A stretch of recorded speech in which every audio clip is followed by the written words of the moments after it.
درود پاک پڑھیں اللہم صلی علی سیدنا و مولانا محمد و علی آل سیدنا و مولانا محمد وآلہ وسلم صلاۃ و سلام علیک یا رسول اللہ صلی اللہ تعالی علیہ وسلم۔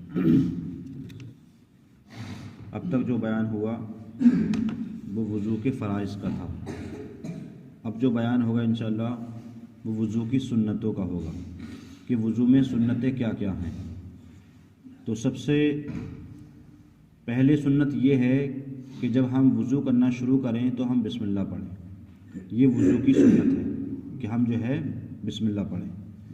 دوسری سنت یہ ہے اور جب ہم شروع کریں تو سب سے پہلے ہم بسم اللہ پڑھنے کے بعد پہلے اپنے دونوں گٹوں کو تین بار دھوئیں۔ مطلب ہمارے جو گٹے ہیں یہاں تک ہم دونوں ہاتھوں کو تین بار دھوئیں۔ تین بار دھونے سے مراد یہ ہے کہ ایک بار دھوئیں گے، ہو سکتا ہے کوئی حصہ رہ جائے، پھر دوبارہ دھوئیں گے، پھر ہم تیبارہ دھوئیں گے۔ تو اب اس میں ایک بات یہ بھی سمجھ میں آتی ہے کہ میرے آقا صلی اللہ علیہ وسلم نے سب سے پہلے دونوں ہاتھوں کو دھونے کا حکم کیوں دیا؟ آپ یہ بھی فرما سکتے تھے کہ پہلے آپ کلی کرو، ناکیں پائیں ڈالو۔ تو اس سے بات سائنس سے اگر ہم دیکھتے ہیں تو ہمیں نظر یہ آتی ہے کہ اگر سب سے پہلے اگر ہم ان ہاتھوں کو نہیں دھوئیں گے تو انہی ہاتھوں سے ہم کلی کریں گے، انہی ہاتھوں سے ہم ناک میں پانی چڑھائیں گے۔ اگر ان ہاتھوں میں کوئی گرد و غبار ہوگی لگو ہوئی یا کوئی کیڑے مکوڑے ہوں گے جو ہم دوربین سے دیکھ سکتے ہیں، جو باریک ہوتے ہیں، اگر ہم ہاتھوں کو نہیں دھوئیں گے تو ہمارے منہ میں جا سکتے ہیں، ہماری ناک میں جا سکتے ہیں، تو اس سے بیماری پیدا ہوگی۔ تو اس لیے میرے آقا صلی اللہ علیہ وسلم نے فرمایا کہ سب سے پہلے بسم اللہ کے بعد اپنے دونوں ہاتھوں کو دھوئے تاکہ ہاتھوں میں جو کچھ لگا ہوا ہے وہ صاف ہو جائے۔ اس کے بعد آپ کلی کریں گے، ناک میں پانی چڑھائیں گے۔ تو سب سے پہلے دونوں ہاتھوں کو دھونے کی حکمت آپ صلی اللہ علیہ وسلم کی یہ تھی، اور ان کو تین بار دھویا جائے۔ اس کے بعد ایک مسئلہ یہ بھی ہے، سنت ہے کہ اگر چھوٹے برتن میں پانی ہے یا پانی تو بڑے برتن میں ہے مگر وہاں کوئی چھوٹا برتن بھی موجود ہے، یہ پہلے صورتیں پائی جاتی تھیں، اب تو باقاعدہ ٹنکیاں گھر میں، اس نے بے دھویا ہاتھ پانی میں ڈال دیا۔ مثال کے طور پر لوٹے میں پانی ہے، وضو کرنا چاہ رہا ہے، اب اس نے لوٹے میں اپنے انگلی یا انگوٹھا یا کچھ بھی ڈال دیا اور اس کا ہاتھ دھلا ہوا نہیں تھا، تو اب وہ سارا پانی مستعمل ہو جائے گا، وہ وضو کے قابل نہیں رہے گا۔ تو اس لیے خاص طور سے دھیان رکھیں، جب آپ لوٹے سے اگر وضو کریں یا کسی برتن سے وضو کریں تو آپ جو ہے کوئی آپ کی انگلی یا کوئی انگوٹھا اس میں نہ پڑے، بلکہ آپ جو ہے دائیں بائیں سے پکڑیں تاکہ وضو کے اندر کوئی چیز نہ پڑے۔ ہاں اگر دھلا ہوا ہاتھ آپ کا ہے اور پڑ گیا تب مستعمل نہیں ہوگا۔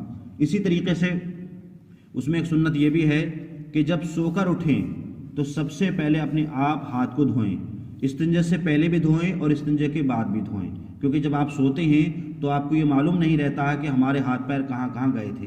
تو آپ استنجا کر رہے ہیں تو استنجے سے پہلے آپ کے اپنے دونوں ہاتھوں کو دھو لیں، اور جب وضو کریں گے تب بھی آپ دھوئیں گے۔ اور اس میں ایک سنت یہ بھی ہے کہ کم سے کم 3 مرتبہ دہنے بائیں اوپر نیچے کے دانتوں میں مسواک کریں۔ مطلب ہم جب کلی کر رہے ہیں تو ہم مسواک، اب مسواک سے مراد یہ ہے کہ آپ اگر مسواک کریں گے زیتون کی لکڑی سے یا پیلو کی لکڑی سے تو اس کو آپ کو ثواب بھی ملے گا، اور دوسرا فائدہ یہ ہے کہ زیتون کی اور پیلو کی لکڑی کرنے سے بے شمار فوائد ہیں، کبھی اس کے منہ میں بدبو نہیں آئے گی، کبھی اس کے دانتوں میں کیڑے نہیں لگیں گے، اس کے ہمیشہ دانت صاف ستھرے رہیں گے۔ لیکن اگر کسی کے پاس جو ہے اگر مسواک نہیں ہے تو وہ انگلی سے ہی کیا ہے دونوں طرف ہے کلی کر لے صاف طریقے سے، یہ بھی کیا ہے سنت میں داخل ہے۔ اس کے علاوہ کیا ہے 3 مرتبہ چلو لے کر کے 3 مرتبہ کلی کرے، مطلب پہلی بار کرے تھوک دے، پھر کرے اور خوب منہ کے اندر پانی گھما لے، خوب غرارہ کر لے۔ اب غرارہ اس صورت میں کرے گا جبکہ وہ وضو اس کا روزہ نہ ہو۔ اگر روزے کی حالت میں اگر وہ غرارہ کرے گا تو ہو سکتا ہے کہ کوئی نہ کوئی پانی کا قطرہ اس کے نیچے چلا جائے تو روزہ ٹوٹ جائے گا۔ اس وجہ سے اگر روزہ نہ ہو تو خوب غرارہ کرے تاکہ منہ کے ہر اوپر نیچے دائیں بائیں ہر حصے میں کیا پانی اس کا پہنچ جائے۔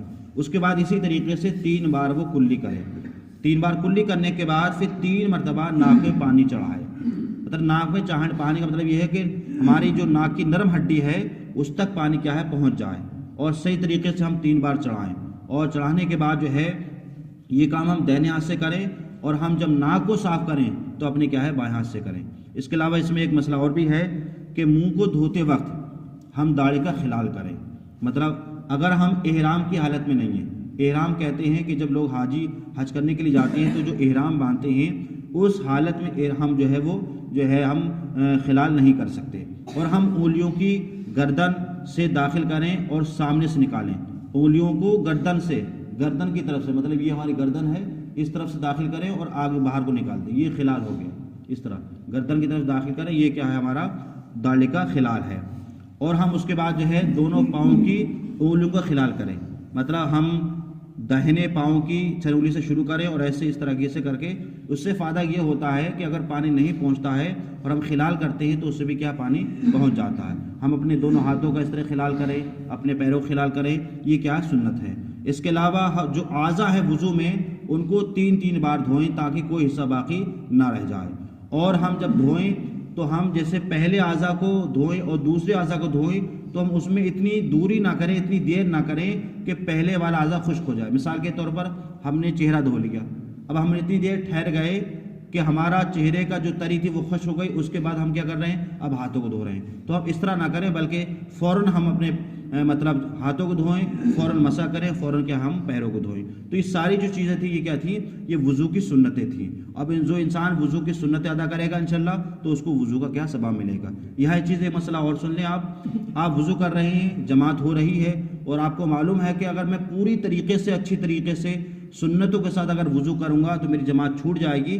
تو یہاں علماء نے اس چیز کی اجازت دی ہے کہ آپ ایک مرتبہ صحیح طریقے دھوئیں اور آپ جماعت میں شامل ہو سکتے ہیں تاکہ آپ کو جماعت کا ثواب بھی مل جائے. اللہ تعالیٰ مجھے بھی اور آپ کو بھی ان مسائل پر، ان سنتوں پر عمل کرنے کی توفیق عطا فرمائے.